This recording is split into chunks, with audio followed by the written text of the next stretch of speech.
5G Bettelman, des actualités uniques, dynamiques et renversantes dans le journal TV.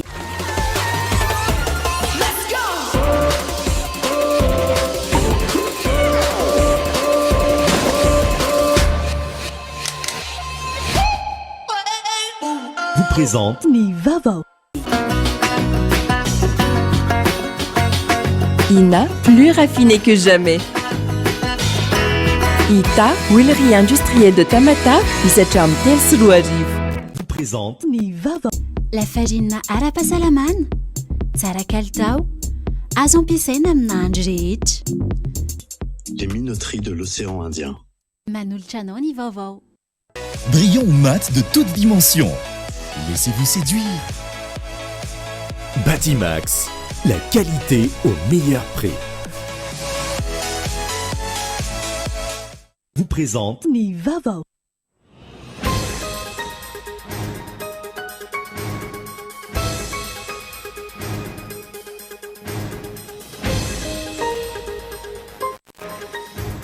logiciel sigle izay efa nampiasaina tamin'ny fividianana ny tona 2024 no ampiasaina amin'ny fanatanterahana ny fanavaozana tanteraka ny lisym-pividianana. Ny ayamany lohanany fahaleovan-tena ny senia amin'ny fampiasana izany avokoa androany, ampisehatra nanatrika ny fampahafantarana ny rindrabaiko teny alarobia. Tafiakatra hatramin'ny 10 tapitrisa euro ny fadiantoko ny firenena malagasy mahakasika ny tsy fahavitany dinika momba ny fifanarahana jony lamatra eo amin'ny Madagasikara sy ny vondrona Europianina, ny fifandresen-dahatra izay efa nahatra efa taona hatreto. Tsy manaiky ny tsy maty manota eto amin'ny firenena ny antoko politika leader Fanilo. Manoloana ny volam-panjakana maherin'ny 1.5 miliara ariary vao ahodikodina tao anatin'ny 9 volana. Izy ireo izay mitaky fanadihadiana lalina mahakasika ny raharaha. Sarety efatra mitatitra ranontany tsy nahazoana lalana no nosambory ny polisy munisipaly ka nitarika savorivory. Tapaka nandritra ny ora maro arak'izany ny fifamoivoizana teny 7.10 hektara atsimo sy ny manodidina. Ny atoandro teo no ny fanakanan-dalana nataon'ireo mpitondra sarety voakasika. Any velany mitsoponenana ny akamaroan'ny mponina Ukraine amin'izao fotoana. Izy ireo izay niala tamin'ireo faritra izay tratran'ny fanagiazan'ny firenena Rosianina. Maro amin'izy ireo no niazo an'i Zaporizhia, renivohitra izay mbola eo ambany fahefan'ny Ukraine amin'izao fotoana izao.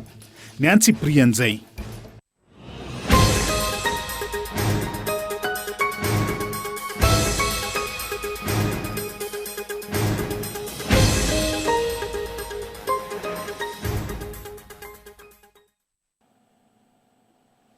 Alakamisy 7 ny volana septambra taona 2022 tonga soa ato anatin'ny fotoana ny fampahalalam-baovao. Atena ny araba ary ampanajana ihany koa no anasako anao anarak'izay hatramin'ny afarany.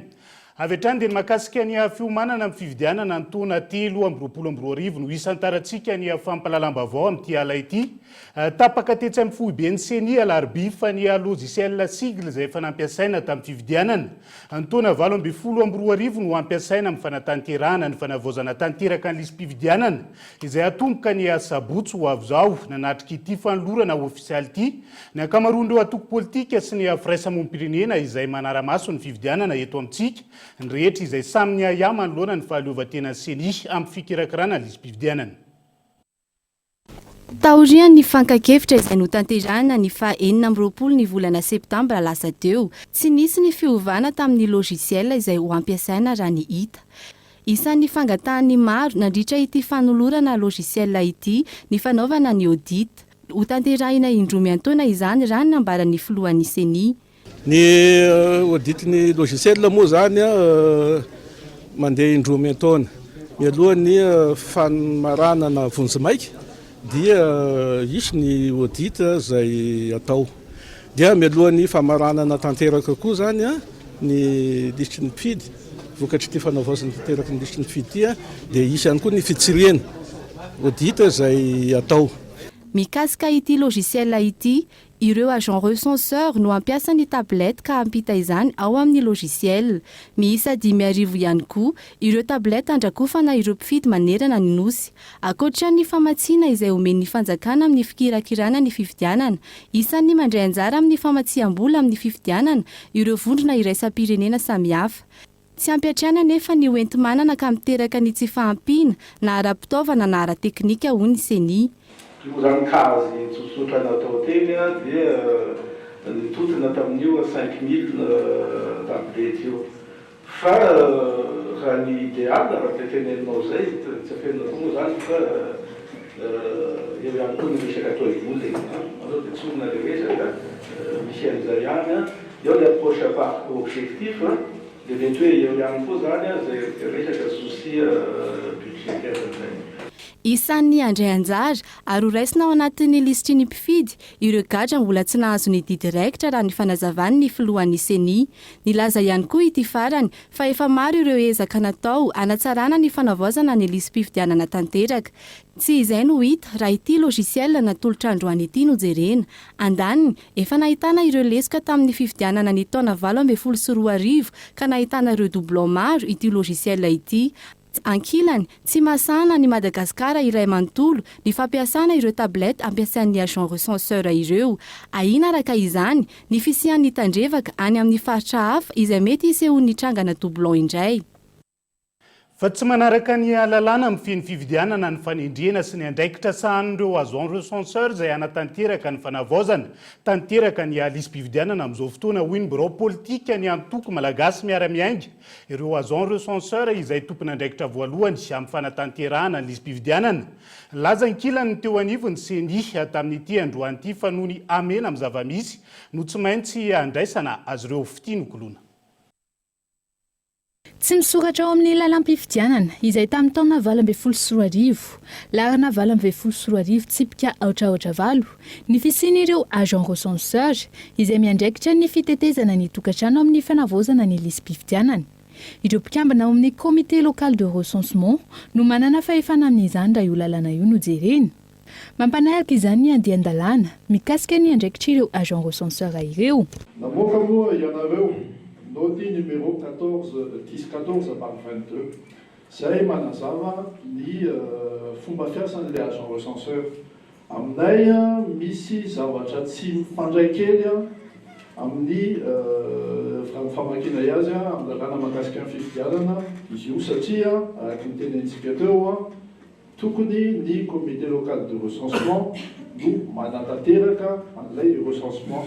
Nefa ankehitriny ohatrany mitady ho hiampita any amin'ilay agent recenseur irery ifanatanterahana io recensement io.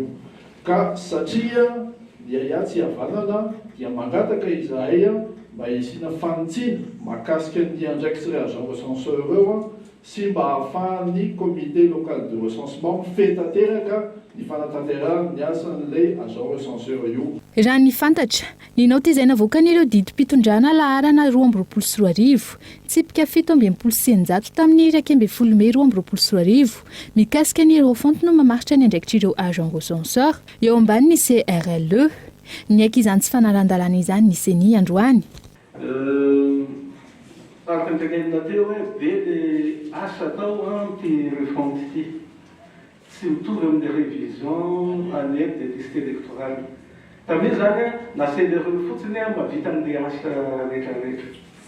Fa amin'ity Eurofond ity tena tsy maintsy misy tanjoka zay tsy tratra io asa io. Dia manampy amin'ny opération de recensement no atao amin'ilay agent recenseur fa zay atota misy azony avy any dia tsy maintsy validena eo an'io misy eleveur. Indraindray zareo tafaraka ka ny tanjona moa zany fa isika aleo tena miaina amin'ny zava-misy atsika eto Antananarivo renivohitra sur les 192 fokontany. Fa izany na tsy izany anefa ny information rehetrarehetra ataon'ny agent recenseur io dia tsy maintsy validé au niveau ny CRLE. Raha izany fanambarana izany, tsy manaraka ny lalam-pifidianana laharana 2024 tsipika aotraotra 7 ny fisian'ireo agent recenseur ireo. Akoatra ireo lesoka hita fa tsy mahatomombana ny logiciel no safidiny, tsy hita taratra treto ny fanovana sy tolo-kevitra avy amin'ny antoko malagasy miara-miainga ny 20 septambra lasa teo. Raha nilaza ny senifa misokatra amin'ny rehetra amin'ny fikirakirana ny lesbifidianana, mbola andrasana ny fepetra rehetra mikasika izany. Le resaka logiciel tiako mafisina fa tamin'ny latsinainy na androany dia mitovy ny zavatra naseho antao. Ny interface ny avaty avelany fotsiny no hita fa araka le niteneniko tamin'le farany iny tsy hitany kody, tsy hita hoe ahoana ny tena fandehan'izy io, ahoana ny ao anatiny sy ny sisa. Zay no natonga anay nitaky an'ilay fanaovana an'ilay audit ataon'ny indépendant, olona ivelan'ny CENI no manao an'ilay audit io fa tsy olona ao anatin'ny CENI. Audit indépendant zany makasika an'ilay logiciel, amin'izay zay vao tena hita hoe ohatrany ahoana ny makasika an'io, mety sa tsy mety, misy lesoka ve. Andrasana araka izany ny fanapahan-kevitra sy ny fandraisana andraikitra avy eo anivon'ny CENI, indrindra ny fanavaozana ny lalam-pifidianana izay hita fa misy lesoka hatreto. Akon'izay fampafantarana rapomba ofisialy ny rindram-baiko ampiasaina amin'ny fanavaozana tanteraka ny lismpifidianana izay hatrany dia mampanahy ireo antoko politika sy firaisamonim-pirenena izay nanatrika amin'ny fanolorana ofisialy ny logiciel tamin'ity androany ity ny vokatra ho azo amin'ny izay rindram-baiko izay ankoatra matranaindy ity fitaovana manokana ity. Maro mangataka ny siny audit malioteny izay anaraha-maso ny fikirakirana ny fifidianana. Fitianokoloana. Isany antitra anteran'ireo antoko politika sy mpanara-mason'ny fifidianana ny fahaleovantena avy amin'ny CENI amin'ny fikirakirana ny lismpifidianana. Mampanahy ny maro ny mahakasika ny fahamarinana ny logiciel izay efa nahitana lesoka teo aloha. Ary ho an'ny antoko tim, nanamafy ny sekretera jeneraly ny antoko amin'ny tokony ampiasaina logiciel manaraka ny teknôlôjia. Ny olana na izy tsy manam-bola, na izy tsy manana fahaleovantena. Satria raha ny logiciel nampiasaina ny fantatra inona ny lesoka tao anatin'io ary nanontaniana teo mihitsy hoe fa maninona moa no logiciel efa tamin'ny 2005 izay tsika eto Madagasikara rehetra sisa no ampiasa azy amin'ny fifidianana 2023 dia mbola izay ihany no ampiasainao. Io ihany ny plateforme nampiasaina tamin'ny 2018. Inona zavatra nisy tao anatin'io dia reny doublon isan-karazany reny, triplon, ny fandraisana numéro anakaram-panondro mitovy, anarana mitovy. Zay ny zavatra misy ao anatin'io logiciel io ary tsy vonona mihitsy ny CENI zany hitondra fivoarana ao anatin'izay satria ny valiteny dia hoe iny efa logiciel efa taloha dia hita ny fay ao anatiny. Ankilany raha ho an'ny antoko tarihiny Roland Nadziraka, zava-dehibe ny fahaleovantena ireo tompon'andraikitra manomboka eny amin'ny fokotany. Eo ihany koa ny fanaraha-maso avy amin'ny teknisianina avy amin'ny vodrona iraisam-pirenena mba mahatsivola ny fifidianana. Ny fifidianana rehetra izay nandalo koa nandrisan'izay 20 taona lasa zay dia ny ankamaroany dia nisy olana goavana ary miteraka ady teto Madagasikara ary miteraka ataontsika hoe guerre civile. Nisy ihany koa ny ataontsika hoe logiciel vaovao izay nampiasainy zareo teo dia hitanay hoe tsy afaka miteny izay na mety na tsy mety fa mendalantsika vao mahita an'izany fa kosa dia mangataka izay mba misy fiaraha-miasa miaraka amin'ny fianakaviam-be iraisam-pirenena anatin'izany ny Union Européenne dia mba afaka manao audit ny logiciel io izy ary efa azonay ny hitanay ny Union Européenne fa manaiky izy anao an'ilay audit fa mila fangatana avy aty amin'ny CENI ka manantena zany zay hoe ny CENI rehefa mandroso ny asany dia mangataka amin'ny Union Européenne izy mba hanao audit n'ilay logiciel. Hitana natrika ity fampahafantarana ofisialy ity avokoa ireo mpanara-mason'ny fifidianana avy amin'ny firaisamonim-pirenena samihafa sy ny antoko-pinoana. Samy nanamafy amin'ny fangaraharaana ataon'ny CENI amin'ny fanatanterahana ny fifidianana madio sy mangarahara ny rehetra. Avalitsika eo ny momba izay raharaham-pifidianana izay fa hivadika vetivety anatin'ny fifanarahana momba ny jono izay mbola mampifandriotra ny fanjakana malagasy sy ny vondrana Europiana sika ao anatin'ity vaovao manaraka ity.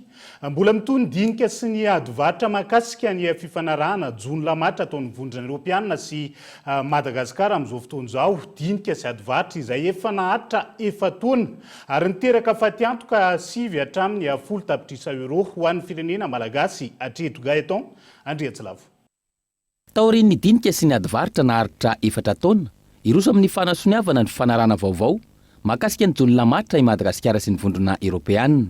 Tao anatin'izay 4 taona nisy ny dinika sy adivaritra izay tombanana ho 7 hatramin'ny 10 tapitrisa euro ny fatiantoka ho an'ny firenena malagasy. Ny azo resahana aloha zany raha ohatra tsika mijery ny amin'ny antonony zany hoe raha jerentsika lay paquet financier amizao sy ilay paquet financier farany teo a dia azo vinavinaina zany a manodidina ny eo amin'ny 9 à 10 millions d'euros eo a no vola izay ataoko hoe fatiantoko ho antsika eto Madagasikara nandritra an'izay 4 taona sy ny siny zay accord zay zany kanefa ny zava-misy a dia niezaka hatranisika ary niezaka atsika zany a ny sinanantena hoe mba ho afaka hoe tena hoe mba zavatra ambony be zavatra hoe tokony hoe ho azosika zany a ny 7 septambra 2024 lasa teo tsy aiviny ny fionana fampifanarahana andehan'ny fahafito izay ny aloavana fivoriana teknika ny 12 septambra tapaka taoriny fionana andehan'ny fahafito io fa hiakatra inina amby 30 hatramin'ny 700 ny tany fandoavam-bola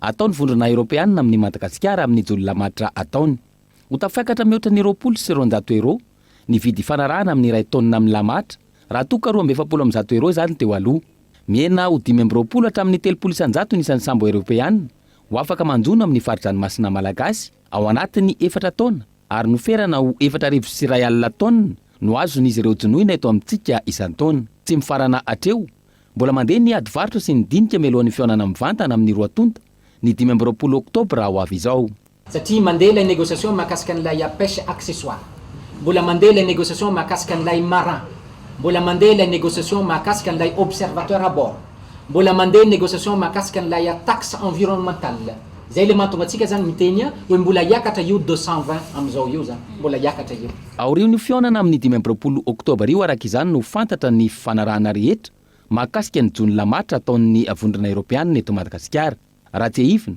ny taona 927 no nanomboka ny fanarahana mahakasika ny jony lamatra teo amin'ny Madagasikara sy ny vondrona Europeanina tsy nisy fahatapahana izany raha tsy ny taona 2024 ka izao ezahana itoy ho an'ny taona 2024 hatramin'ny 2024 izao indray fa misy fanavaozana ny fitaovam-piadiana eo anivo ny tafika malagasy amin'izao fotoana izao isan'ny sitraka ny fampitaovana vaovao an'ny androany ny teo anivo ny bataillon de parachutiste teny vato izay no nisongadina nandritra ny lanonana ara-miaramila nametrahana ny avondriny pilatsaka anelonaina voalohany amin'ny premier bataillon parachutiste nampitondraina ny anarana tobe général de corps d'armée Monibou Ismaël eny vato Nela Ranelson.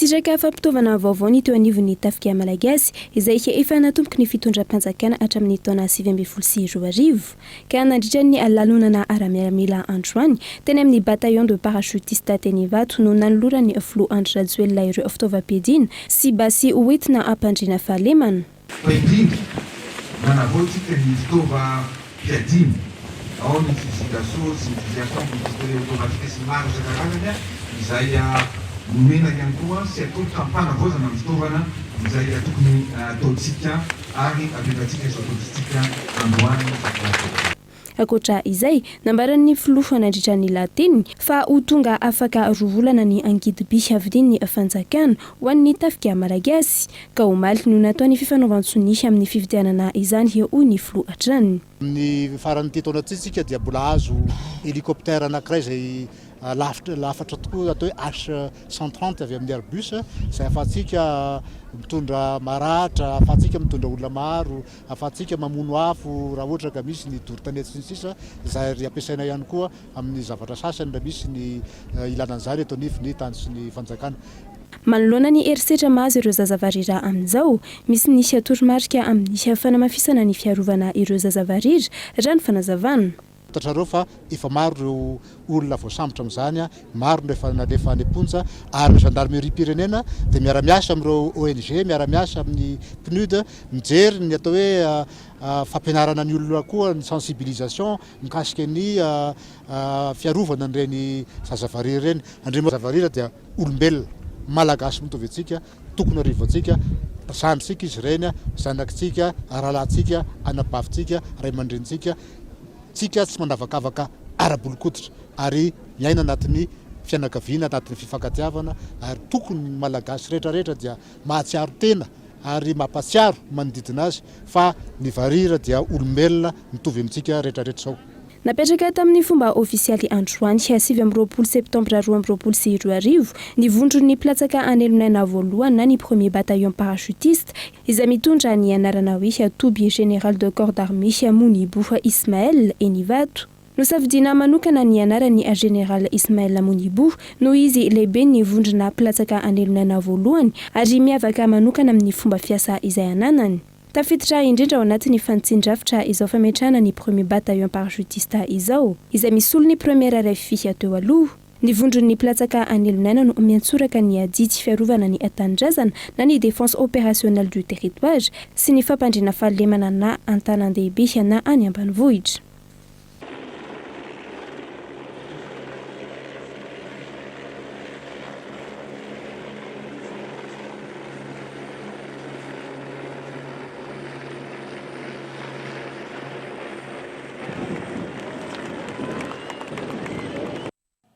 Aingany mba hisy fiantraikany marana amin'ny fametrahana ny fandriam-pahalemana eto amin'ny tany sy ny firenena avokoa reny zavatra samihafa naseho ireny fa iverenantsika ny faneho-kevitra politika fa mahakasika ny fanodikodiana-mbolam-panjakana kosa indray dia tsy mankasitraka ny tsy maty manotana ny impunité eto amin'ny tany sy ny firenena ny antoko politika leader Fanilo manoloana ny volam-panjakana mahery ny 1.5 miliara ariary voahodinkodina tao anatiny 7 volana mitako fanadihadiana lalina mahakasika raha io izy ireo ary fanasaziana hevitra ho an'ny tompon'antoka ao anatin'izay.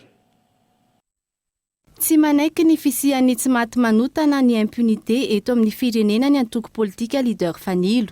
Eo anatrehany volam-panjakana mahery ny 1.5 miliara izay voalaza fa voahodinkodina nanomboka ny volana janoary hatramin'ny faran'ny volana aogositra lasa teo. Takian'ny antoko politika leader Fanilo ny isian'ny fanadihadiana sy ny fanasaziana ireo tompon'andraikitra voakasika izany. Leader Fanilo dia tsy mankasitraka mihitsy ny didy kofehy lehibe tsy refesy mandidy ka tsy hisy mihitsy raha ny aty leader Fanilo hankasitraka fa mety izany hoe 52 miliara nisy nahodinkodina ohatran'io aby ny actualité hitantsika isan'andro hoe famoahana renan-kibon'ny tany tokony ampiarina ny lalàna misy esory ny impunité fa dio tanteraka io ampiaro ny lalàna zay ihany mitondra fahatoniana amintsika menakavy fa raha mbola misy mizana tsy mitovy ny ampanahirana foana io amin'ny fiainantsika. Etsy ankilany tsy mifanaraka amin'ny filan'ny mponina sy ny zava-misy iainan'ireo mponina indrindra ny amin'ny faritra. Ny sasany amin'ireo tetikasa fananganana foto-drafitrasa ataon'ny fitondram-panjakana ankehitriny noho ny leader Fanilo. Ho anay zay tsy manana bus fa dia mandeha tongotra sarety tsy azonay eritreretina ny eritreritra mihitsy iny zany hoe téléphérique zany any amin'ny film angambany ny ahitana an'izany raha sendra misy électricité any mitsinjo sy any fotadrevo tuleara fa raha tetikasa ohatran'izany any amin'ny faritra tsy misy mahalala tsy misy miaino tsy misy mahafantatra tsy manana akory ny eritreritra ahoana sy ahoana moa ny momba izany. Raha iverenana ny talata lasa teo no nanao tatitra ny teo anivon'ny inspection générale d'État na ny IGE araka nambaran'izy ireo mahery ny 1.5 miliara ariary ny volam-panjakana voahodinkodina tao anatin'ny 9 volana tamin'ity taona ity. Nampatsiahy androany ny antoko leader Fanilo fa ilaina ny ametrahana ny etika amin'ny firotsahana amin'ny sehatra sy ny fandraharana ara-politika. Mifampitohy amin'ny resaka etika ho iatrany izy ireo ny rafitra na ny firenena tsara tantana. Ho azy ireo atreto tsy mbola mipetraka tsara ny atao hoe endriky ny fitantanana izay mety ho tsara kokoa na ny bonne gouvernance eto amintsika. Anton'izao tranga fisihana fanodikodiana-mbolam-panjakana izao. raha efa tsy enoeno nandritra ny volana maro isan'ny vaovao misongadina hoentina aminao ihany koa an'ny androany mahakasika ny fanajariana ny lemaka mangoky miainy amin'ny mety averiny taniny ireo tantsaha manoloana ny fanajariana ny lemaka mangoky any amin'ny distrika ny Morombe faritra tsy moandrefana amin'izao fotoana izao antony tsy araka ny fanarahana tany am-piandohana no atano ny fanjakana amin'ny alalan'ny comité d'attribution des terres fa lasa ny ray ampadimin'ny tany no ajariany ihany no azo an'ireo tantsaha onona saina. Velom-panantenana ireo tantsaha nanomboka ny taona 2024 fa ho ajariany fanjakana miaraka amin'ny Banque africaine de développement ny lemaka ho Bamangoky nazoto ireo tantsaha tamin'ny fiaraha-miasa. Ny velona amin'ny fambolena sy fambolem-bary ny vahoaka any Ambaikely any an-toerana.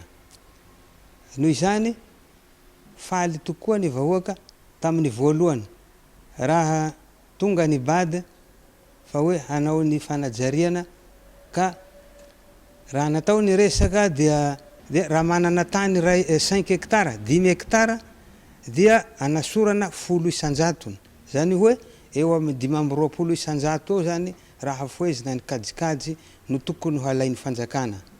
570 isanjato miverina amin'ny vahoaka ary ny tany averina amin'ny vahoaka fa izay tambiny kely zay no alain'ny fanjakana. Nivadika ny rasa ankehitriny ho ny fanazavana entiny ty solitena ny tantsaha ity. Nivoaka ny 14 septambra teo ny listy ireo tantsaha isitraka ny tetika asa-panjakana fanajariana ny lemaka Bamangoky tsy araka ny fanarahana tany am-piandohana ny zava-mitranga ho ny fanazavana. Noho ny tateharina izay tsy fantatra ny nahatonga ny ireo katy zany hoe comité d'attribution du terrain izay mikarakara ny fizaran-tany hoe ray ampahadiminy velaran-tany no any tompony fa ny 4 ampahadiminy makany amin'ny fanjakana izay raha ataoko kajikajy zany hoe raha farany be 520 isanjato no any tompony tany. Tena mahatsiaro fadilarovana angamba ny vahoaka raha ny azo ilazana azy amin'izany toe-javatra izany satria ny eritreritra hoe vahoaka tsy mandady harona ampina vao maika hotafarina ny fari-piainany amin'izao nefa ny lasa vahoaka handady harona ny afarana angamba ny atoato satria ho pikarama amin'ny tanin'olona fa ny anjara taniny ho kely. Androany nanambara ny tompona ndraiky tsy eo anivon'ny ministera ny fambolena sy ny fiompiana fa omena titra ireo olona manajary ny tany antaonany maro araka ny fepetra efa napetraka fa kajy ara ekonomika no anatanterana izany ny valeur vénale. Ao anatin'ilay atao hoe mety ho refin'ny tany zany ho azon'ilay olona mpisitraka zany hoe le olona efa nanajary zany dia misy moa lay atao hoe kajy ara ekonomika ny atao hoe ny tombambidin'le tany zany hoe raha talohan'ny nanajariana le tany ohatra le tany mirefy eo amin'ny 10 hectara eo fa rehefa kosa no ajariana le izy dia manodidina ny 1,25 hectara eo zany ny atao hoe valeur vénale an'le tany rehefa atao aoriana ny fanamboarana sy ny fikojakojana satria misy ny tany sasany tena tangazana tsy nisy inona misy ny sasany teo hoe nanamboly ary fa atao hoe tsy afaka mamokatra tsara araka ny tokony ho izy satria zao misy fotodrafitrasa efa mipetraka eny anelany eny sy ny karazana dia izay ny atao hoe efa misy karazana ohatran'ny valeur économique zany le tany efa samy hafa mihitsy mivokatra ho azonao teo amin'le 5 hectara sy le anankiray fanajariana aloha zay tsy mitovy total be an'le tany ao moa zany hoe araka ny tena teo dia hoe 20 hectara. Andrasana araka izany toy ny raharaha ny fifampirarahana eo amin'ireo tantsaha sy ny fanjakana ahafahana manohy ny tetikasa fanajariana ny lemaka Bamangoky. Izay rehetra izay le hoe nitoko fitaka fa ny ataony ho hita ao anatin'izay fa tsy ampy manoloana ny fitombon'ny mponina amin'izao fotoana ny famatsiana rano indrindra amin'ireo tanàn-dehibe ho ireo tompon'andraikitra anton'izany tsy fampiny ireo fotodrafitrasa eo ihany koa ny fahanteran'ny fantsona fitahirian-drano ary ny olana eo amin'ny lafiny fitantanana izay. Abraham Randriamana. Miteraka fahasahiranana ho an'ireo mponina amin'ny tanàn-dehibe amin'izao fotoana ny fahalaviran'ny toeram-patsakana amin'ireo faritra sasantsasany. Mitombo ny vidin'ny rano manoloana ny saran'ny fitaterana izany maingeny amin'ny fatsakana hatrany atokantrano raha ny fanazavana. Eny akeny eny izay mipetraka zany hoe lavitra be any anaty tanàna be any izay mipetraka nefa izay ny paopy lavitra be izay matraka dia lasa manitatra any amin'ny arabe zany hoe any amin'ny bassin mihitsy izay maka. Manaikan zao eo amin'ny ohatra hoe fisasana fandrahoana sakafo nefa ndraindray zay mijaly ndraindray ary zay indray mandeha ihany zay vao mahatonga rano any an-trano. Bidon tena bidon iray zay ary ny tena lafo be rehetra hoe 500 nangalana zareo ngay bidon dia kamo zareo satria lavitra loatra. Ay andro ihany nefa iny ary tsy ampy. Tena miena mihitsy ilay fahadiovana satria le rano tsy ampy. Raha tapaka agnazy zao ohatra any aminay dia matetika hijaliana be le izy. Miankina amin'ny fisian'ny paompy amin'ny ankapobeny ny fisitrahana ny rano fisotro madio an'ireo mponina. Misy ny fotoana lany mandritra izany vokatry ny filaharan'ireo mpakarano. Indraindray mandeha mafimafy kely izy taloha izao nandeha dobla taloha zao izy lasa mandeha ilany satria tsy hoe ahoana nampihana an'ilay fandehan'ilay rano. Mandany fotoana kokoa ilay izy. Satria raha ohatra hoe adiny iray ianao hanovy bidon iray eo mbola ela zany. Nefa ilay fotoananao raha na tsy mpianatra ianao ohatr'izany tena tsy mety andrisina lava-drano mihitsy ny aty aminay. Ka maloto daholo ilay toerana ety mantsy ny tena maro. Tsy maintsy amin'ny paompy foana amin'ny sitraka rano zany. Raha nitatitra ny banky iraisam-pirenena, 12% ny mponina miisa 3 faingo roa tapitrisa eto Antananarivo no tsy misitraka rano fisotro madio, raha 12% ny any Mahajanga ary 12% ny any Toliara. Antony fisian'ny tetikasa nametrahana toerana fitsinjarana rano miisa 53 amin'ireo faritra ireo no tanterahin'ny USAID sy ireo mpiara-miombona antoka. Fanatsarana ny fahazoana rano fisotro madio teny fotony teny anivon'ny sekoly teny anivon'ny tokantrano tetikasa ho adaty.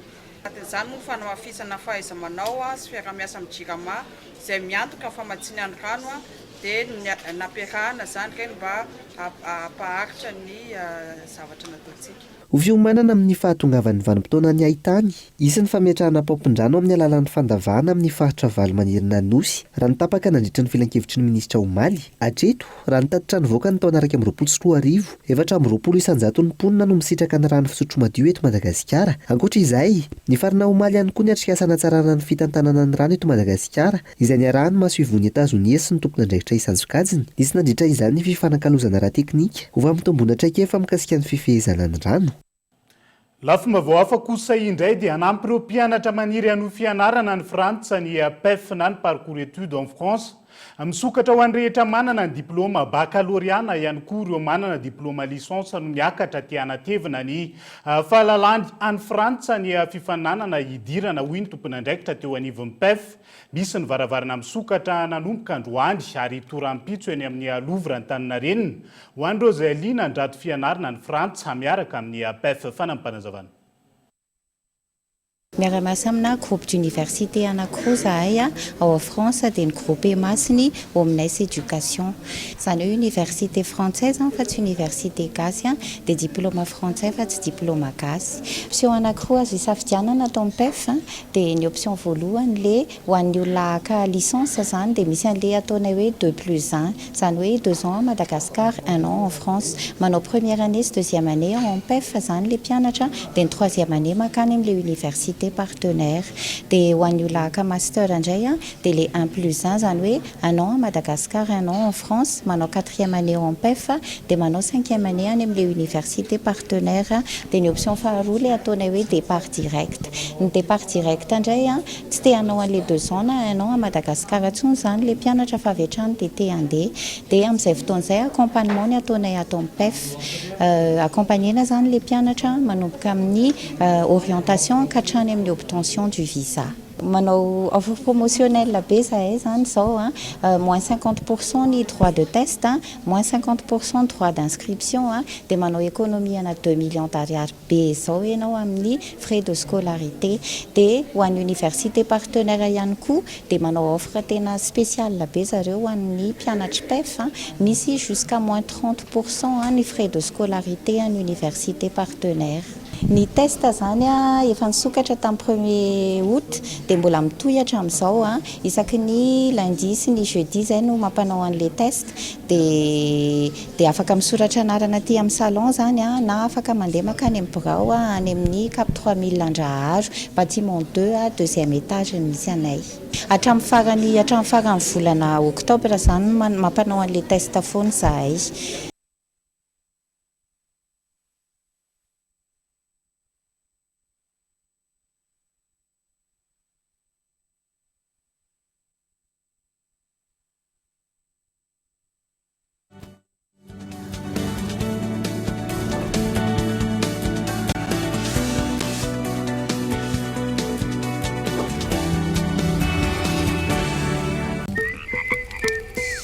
maizina be za mako koa boum mangina be zany mako koa boum resaka ataoko aminao monsieur le commissaire lobaty hein resaka inona fa nga tena hoe tsisy mozika mihitsy ba ina zany hoe boum vaovao balika boum fitaovana mandeha amin'ny herin'ny masoandro misy tsiro entanana efa miaraka amin'ny radio sy mp3 ary afaka mamahana fiday manomboka amin'ny 900 ariary monja isan'andro mandra-paveninao vidiny manontolo balika mamiratra no avika ina dia vita amin'ny soja voafantiny mba hampatsiro ireo karazan-tsakafo karakarainao ny menaka ina dia ahitana oméga 3 sy oméga 6 ary ara-pahasalamana no notrikaina entin'ny soja ina ilay menaka manome tsirony nahandronao isan'andro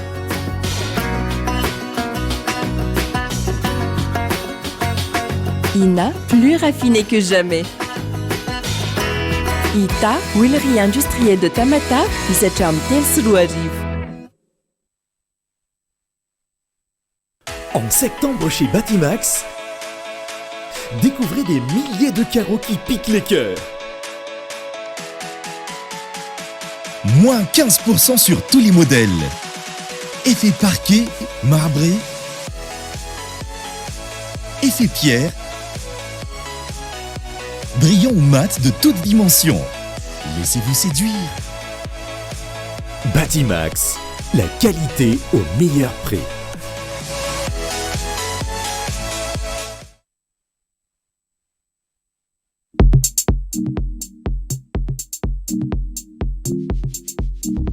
La farine ara-pahasalamana tsara kalitao azo ampiasaina amin'ny nahandro rehetra vokatra vita malagasy ary hitanao eny amin'ny mpanjara rehetra tsy oela ny lafarina sy le pain amin'ny lanjany 1 kilao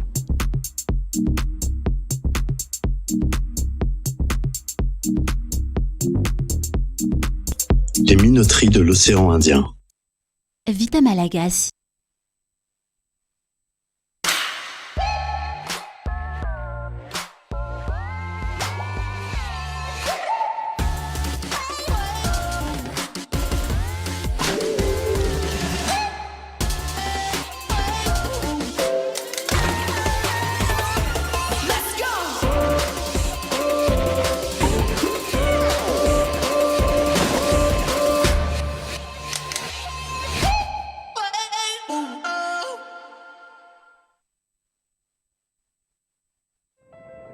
L'orage, le soleil, la nature, les fleurs. Chaque jour, la couleur de ce qui nous entoure embellit notre journée. Pour rendre la vôtre encore plus spéciale, choisissez Iris, peinture d'exception. Particulier ou professionnel, faites confiance à Iris. Pour tous vos travaux d'intérieur et extérieur, optez pour une gamme de produits de qualité. Iris, peinture d'exception.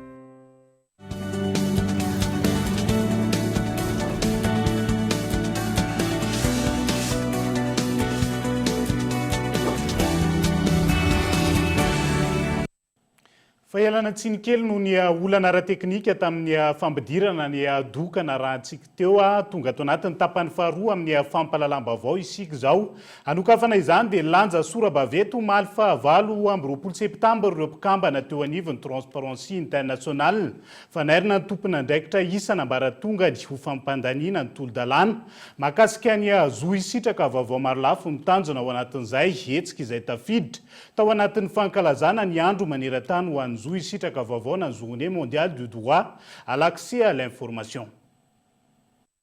Marefy ny famelana malalaka ny zo isitraka vaovao eto amintsika na ny droit d'accès à l'information raha nambarany Transparency International Initiative Madagascar androany anton'izay ny mbola tsy fisian'ny lalàna manan-kery eto Madagasikara mikasika izay zo isitrahana vaovao ankalalahana izay ho fanairana ny mpitondra sy ireo fahefanam-panao lalàna nanao diabe sy ny lanja sora-baventy ireo mpikambana andany ny volavolan-dalàna mifeny zo isitrahany rehetra vaovao na ny loi pour l'accès à caractère public ity tolo-dalàna ity izay tsy lany teny anivon'ny anteny miaram-pirenena nandritry ny 12 taona.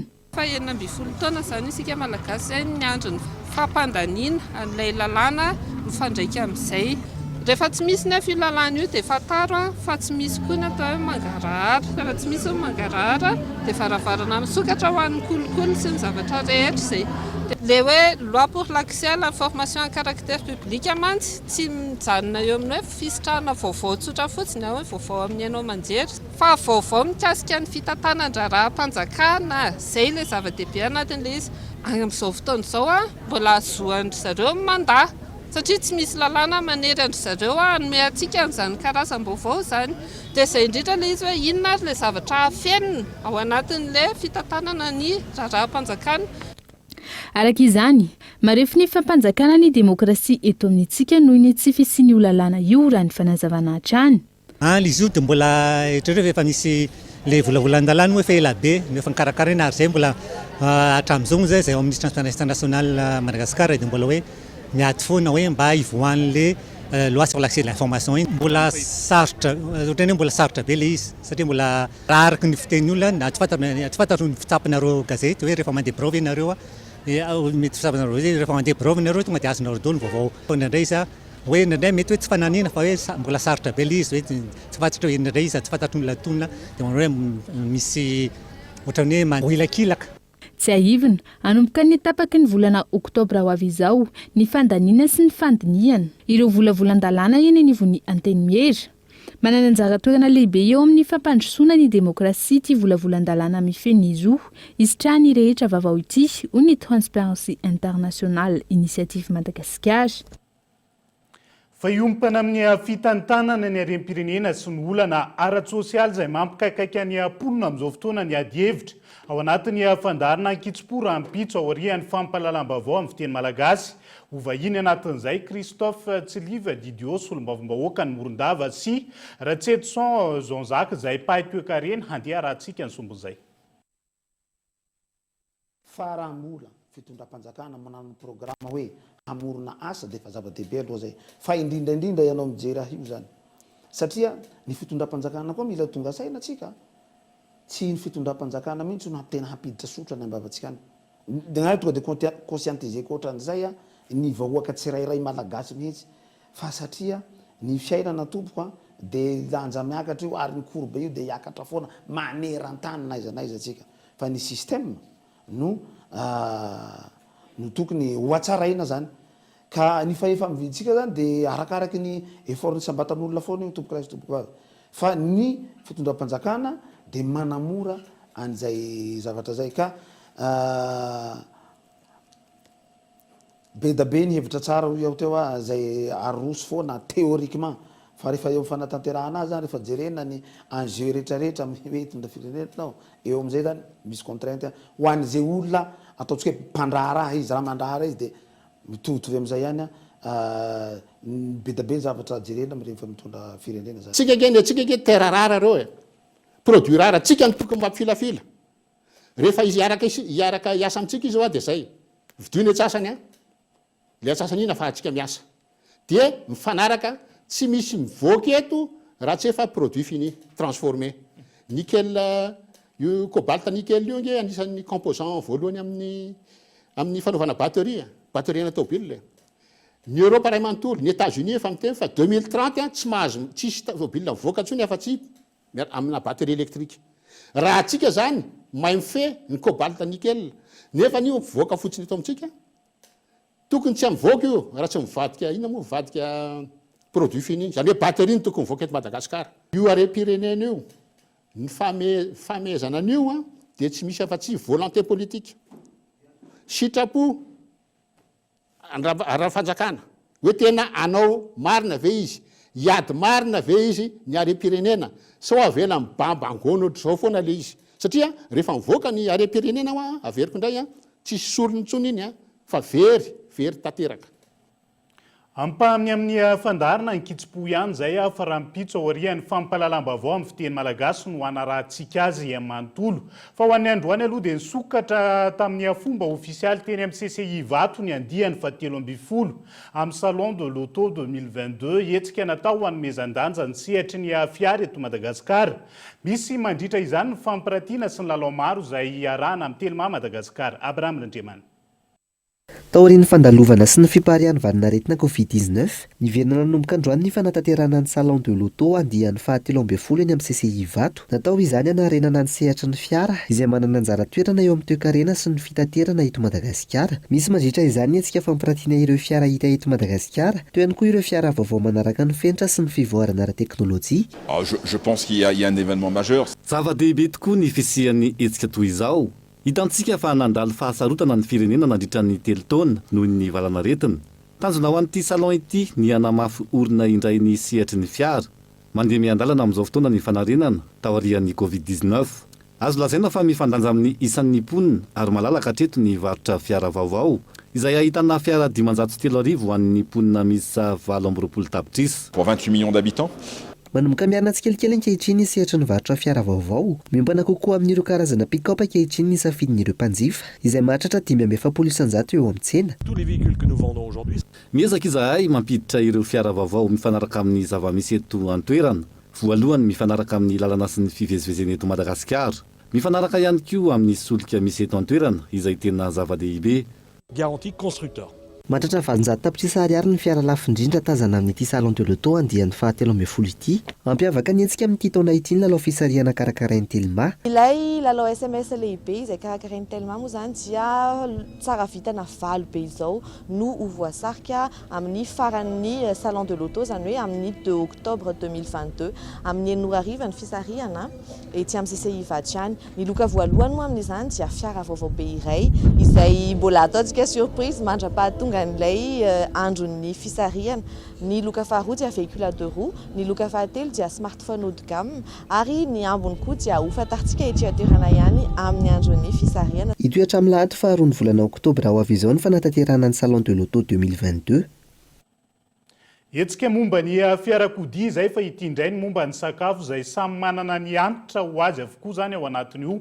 Sehatra iray mandrisika ireo mpizahatany hitsidika ny Madagasikara amin'izao fotoana ny nahandro malagasy, indrindra ny fananantsika akora miavaka maneran-tany eo amin'izay sehatry ny sakafo izay. Maro araka izany ny mpitsidika ny foara gastronomie teny amin'ny Alliance Française Antananarivo tamin'ity androany ity. Ny foara izay nahitana trano eva mahery ny 700 eo ihany koa ny karazan-tsakafo samihafa atrikasa eo amin'ny sehatry ny nahandro ary farany fanomezana toro lalana ireo mpitsidika amin'ny sehatry ny sakafo malagasy. Maro ireo tonga nitsidika ny foara gastronomie andian'ny fahavalo teny amin'ny Alliance Française d'Antananarivo androany. Tanjon'izao hetsika izao ny nasongadinana ny hareny malagasy eo amin'ny sehatry ny sakafo izay isan'ny misarika mpizahatany maro eto an-toerana. Mampiavaka ny Madagasikara manerana ny Afrika ny fananany karazana akora samihafa ara-tsakafo ka ilaina ny fampiroboroboana izany ho tonga eo amin'ny sehatra iraisam-pirenena. Sako aloha miteny fa raha mbola iran'ny Afrika antsika ny tsara indrindra reha sakafo mampiavaka anazy efa fantatsika rehetra fa manana produit isan'ny tsara indrindra maneran-tany tsika raha tsy resaka fotsiny afa-tsy ny ohatra ny chocolat, ny crevette, ny cacao, ny caviar, be dia be ny épices isan-karazany. Zavatra voizinay amin'izao fotoana izao dia mamelanja n'le sehatra mihitsy hoe gastronomie eto Madagasikara satria ny gastronomie tsy mijanona fotsiny amin'ny hoe resaka sakafo, misy ao amin'ny producteur, misy ny agriculteur, misy ireo restaurateur. Donc za le misehatra amin'ny sehatra iraisam-pirenena sy ny rehetrarehetra dia miezaka koa mila mahafantatra ny gastronomie an'ny olona hafa dia fusionnaiko le zavatra dia miezaka izay mamelanja ny produit eto Madagasikara fa amin'ny teknika fomba fahandro frantsay ohatra zay ny ratovinay. Ilaina araka izany ny fiara miombona antoka amin'ireo firenenkafa entina matsina rabola sy hitondrana fahaiza-manao an'ireo orinasa misehatra amin'ny sakafo malagasy mba hitondrana fampandrosoana maharitra. Alors vous avez des produits qui sont mondialement connus. Manana akora fantadaza izay tsy fahita maneran-tany ianareo, voajanahary izany. Mampiavaka anareo manokana aty Afrika io amin'ny sehatry ny sakafo io, izay isan'ny nandrisikay manokana ho aty Madagasikara. Laharam-pahamehana tokoa ny fampiroboroboana amin'izany gastronomie izany satria manana akora ara-tsakafo maro ianareo. Kolokoloy tsara ary ampiroboroboy fa io no loharan-karenanareo. Vous avez un trésor. Prenez-en soin et faites-le savoir. C'est votre richesse. Tsy ahivona, hitoeto anatin'ny 3 andro manaraka ny foara gastronomie andian'ny fahavalo eny amin'ny Alliance Française d'Antananarivo. fa iazo anambojanaka vetivety sika ao anatiny dia fanadiadiana manaraka ity trano maro ankasina commune Ambojanaka no nitritra vokatry ny fipoahany vato amina karriera nisy atrano fipoahana teny an-toerana ireo mponina saingy niavaka ny fipoahana omaly ka niteraka fahavoazana maro Gaeton Andretsilavo zany avany naka varia am'le tafotrano ario dia midona tery amin'ny rondro mainty ery dia verina teto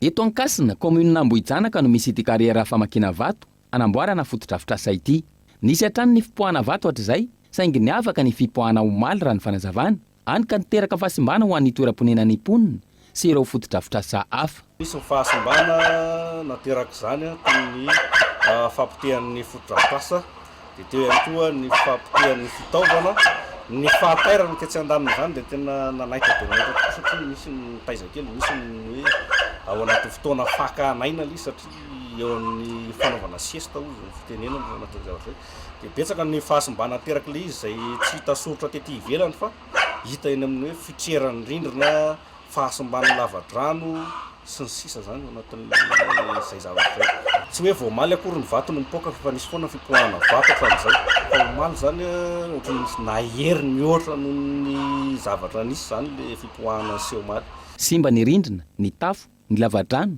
hatramin'ireo fitaovana ho an-trano no ny onjan'ny fipoahana isan'ny nahitana fahasimbana ihany koa ny trano ho an'ity reny mpianakaviana ity izy zany ny hatrizay zany izy manapoaka taloha be aloha nanapoaka izy dia nanimbatra amin'ny pastera dia ohatra nahenahena zareo le fipoaka dia nefa nahenahenany dia mijanona trano daholo fa taloha aloha mivoaka velany anany arabe any dia nefa nanapoaka teo atenatenany izy na ohatra natao nalevadevaka dia ao an-trano foana zay zany dia efa zatra le hoe efa malefaka zany le fipoaka le vato dia ao an-trano fa miozina le izy fa kely dia omaly io tsy nanapo zay dia zany matory rao mbola hoe mpiakatra ao an-trano ao rehefa aveo dia matory tsara iny ao mitsana baingabainga be tany le zorin-trano totoiny hoe Andriamanitra hoe iza zanaka kely sady zay nataoko io zanako le zanaka le mpatombohatranay io taty atokotany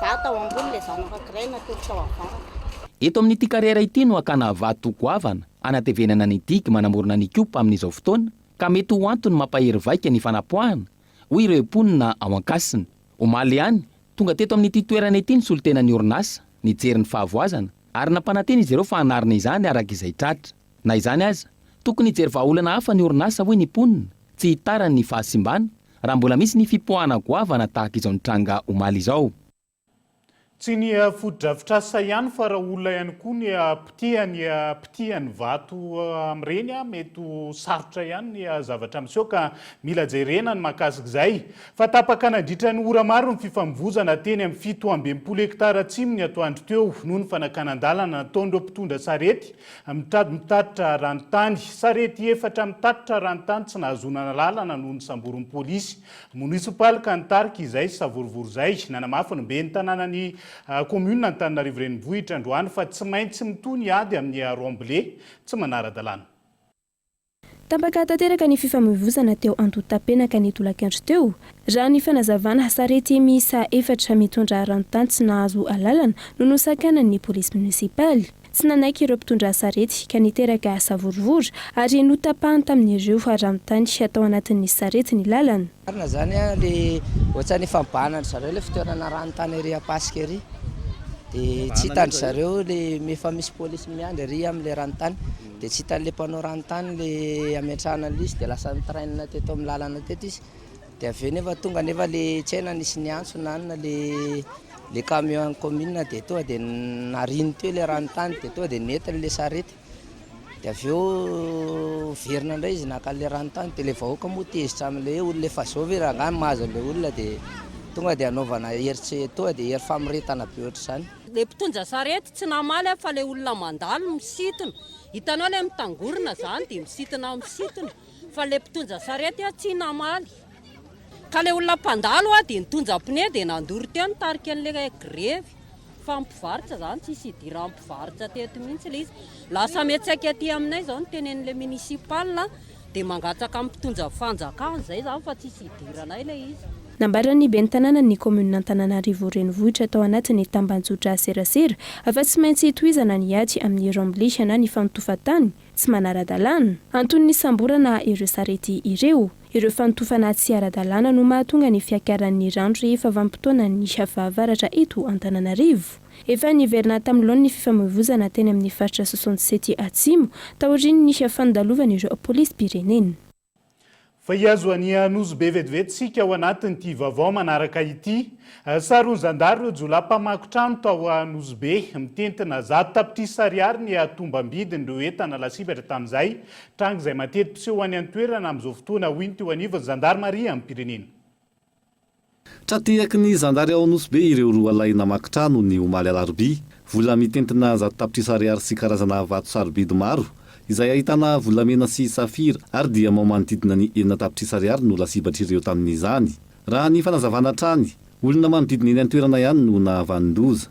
Raha ny valeran'ny zavatra very zany mitentina any amin'ny 100 millions d'ariary any ny valeran'ireo bijoux na ireo vatosoa ireo dia ny 1 million d'ariary ny vola, zany hoe ny somme en liquide na ny espèce. Dia ireo bijoux ireo izay hitatsika any amin'ny sary any fa misy safira, misy rubis, misy oro ary misy hatramin'ny diamant.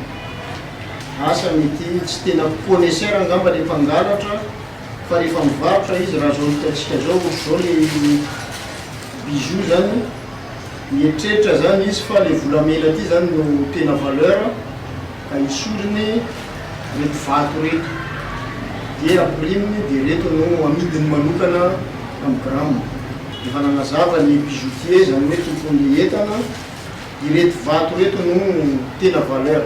Mitentina any amin'ny 6 millions d'ariary any zany no valeran'ny reto vato reto. Araka ny fanadihadiana nataon'ny zandary, tafatsoaka tany amin'ny distrika Anambanja ireto andian-jolay ireto ka izao tratra izao.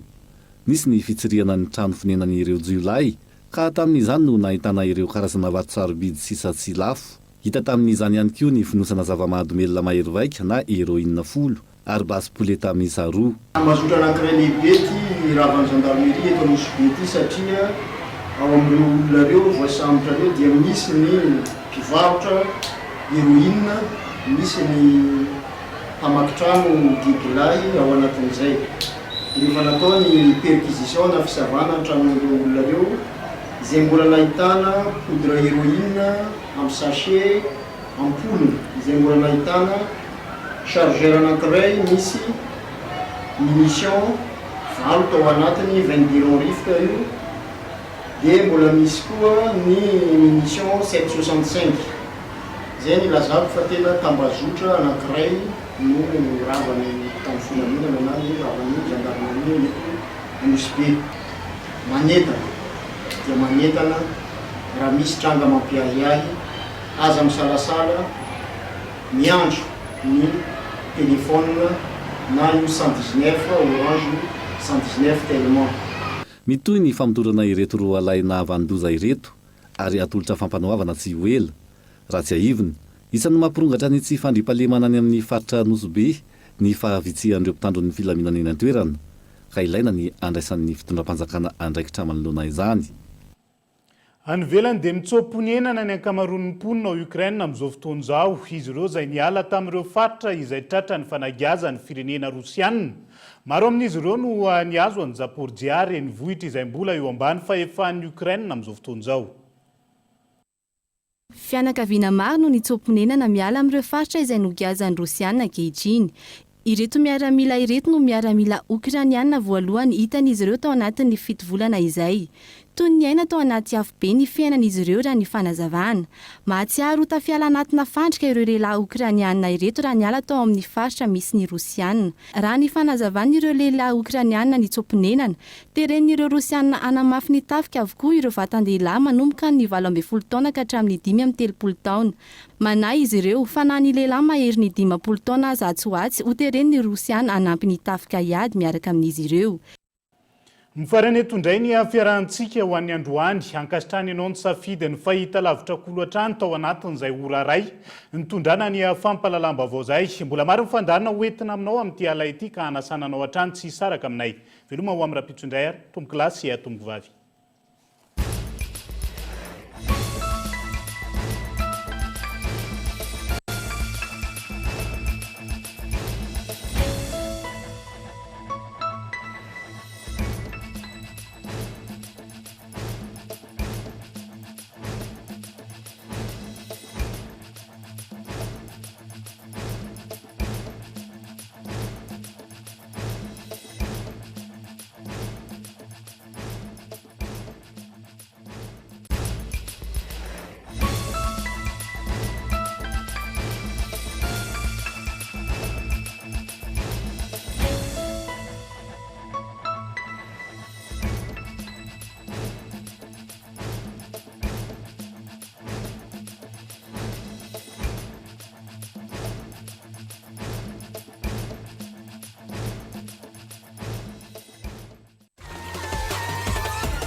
Vous a présenté Ni Vavao. Brillant mat de toute dimension. Laissez-vous séduire. Batimax, la qualité au meilleur prix. Vous a présenté Ni Vavao. La farine ara-pahasalaman, tsara kalitao, azo ampiasaina amina andro rehetra. Na raha ianao teo niaraka ty amin'ny LMOI ny vaovao.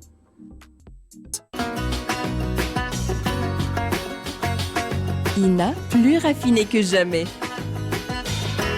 ITA, huilerie industrielle de Tamata, Isacham Telsuluariv. Vous a présenté Ni Vavao. 5G Batelma, des actualités uniques, dynamiques et renversantes dans le journal TV.